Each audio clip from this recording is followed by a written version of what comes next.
What if I told you there are simple tools sold in toy stores, found in craft shops, or sitting quietly in someone's drawer that people believe can open a door to something unseen? Tonight we're talking about 3 methods long associated with spirit communication: the Ouija board, trance writing, and pendulums. Some call them harmless curiosity, others call them gateways. You decide. The Ouija board dates back to the late 1800s, emerging during the height of the Spiritualist movement. Marketed as a parlor game, it features letters, numbers, and a sliding pointer called a planchette. Participants rest their fingers lightly on the planchette and ask questions. Then, it moves. Skeptics point to the ideomotor effect, tiny subconscious muscle movements guiding the planchette without anyone realizing they're doing it. Believers argue something else is moving it. Stories surrounding Ouija boards often include sudden personality changes, unwanted attachments, objects moving after sessions, and difficulty closing communication. Psychologists say expectation and suggestion can amplify fear. Paranormal researchers warn intention matters. One common belief: never use it alone, and always close the session.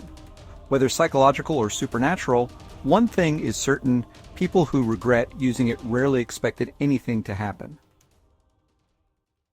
Trance writing, also called automatic writing, is quieter, more personal.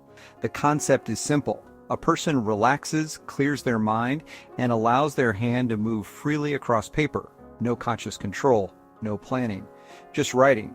Practiced in spiritualist circles for over a century, some claim spirits guide their hand.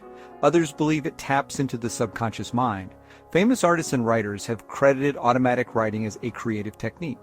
But in paranormal contexts, practitioners sometimes report messages in unfamiliar handwriting, phrases they don't remember writing, and answers to questions they claim they never consciously thought. Skeptics say this is dissociation in subconscious processing. Believers say it's channeling. The danger? Psychological vulnerability. When someone enters altered states frequently, lines between imagination and belief can blur, especially if they're seeking answers during grief or trauma. Unlike a Ouija board, this doorway doesn't require a group, just a pen and silence. The pendulum is perhaps the most deceptively simple tool. A weighted object, often a crystal or metal charm hanging from a chain. Users hold it steady and ask yes or no questions. If it swings forward and back, it means yes. Side to side, no. At least, that's the idea. Science again points to the ideomotor effect, subtle movements of the hand directing the swing. But believers treat pendulums like spiritual compasses, asking about future outcomes, hidden truths, and spirit presence. The risk here is subtle.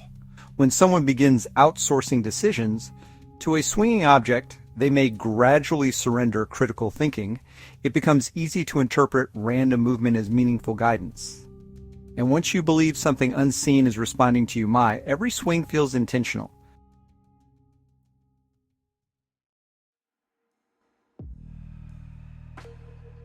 Are these tools dangerous? From a psychological standpoint, they can influence behavior through suggestion, expectation, and belief. From a paranormal standpoint, many warn they open doors that don't always close easily.